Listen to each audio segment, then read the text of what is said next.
We're going to take a look at the point system in terms of scoring. It's going to take a couple of pieces to set up so you can see all the elements to it. I'm going to go ahead and put in a couple of blocks for a ground. We'll place a player in the scene. The other element we'll need for this, just so we can see it working, is going to be a GUI element. If you notice the GUI element doesn't have anything here, go ahead and use that one. And then the current color for it is white, so let's go ahead and add a sky in the background, the blue. That way we can see the font when it comes up. Alright, with those set up, we just need to do a couple of things to be able to see it and kind of get the feel for it. First thing, let's choose the middle block right here.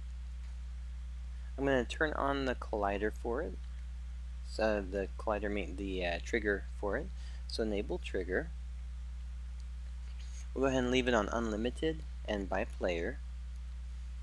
The input should just be on a trigger and then on enter for it. And then when it comes to we'll move this so you can see it on the editor, just go to your top and move it upwards right there so the player can walk across it. So what we're going to actually look at though is our scoring point system.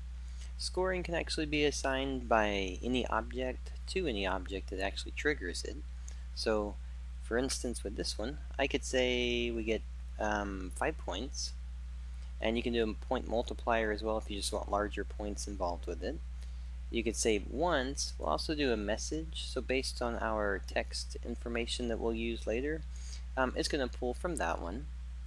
And then the score counter, this is basically, think of a score counter counting up, so if you hit something, instead of giving you the number, it'll go 1, 2, 3, 4, 5 as it counts up for it. This can be based on a timer right there. So we'll say yes to this one. Now this by itself, if we go ahead and go in here and play it,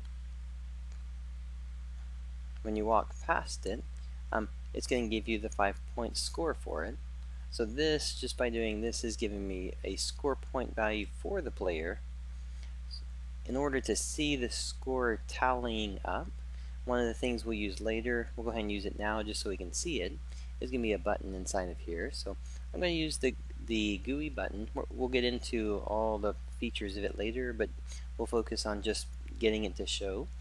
So if you clicked on the GUI button properties, if you go down to the little blue one, this is going to be a watcher. It's going to watch values for us. Well, we want to watch values from players. So I'm going to click on the player right here. And if you scroll down and keep scrolling down all the way until you see the eye, so the same kind of icon shape right here for the watcher, if you click on it, it's going to check for the player, and it's going to give you a list of properties the player can be the watcher can look for from the player. What we want is the score point total. So score point total of player when he walks back and forth on top of this. Alright, and then the last thing we want to do is, instead of the word back right here, how about we go to our font on this one and change this to score. Okay, so once we have score on there, let's go ahead and that's all we'll need on that one. Yeah. So we'll go ahead and go out of this and push play this time.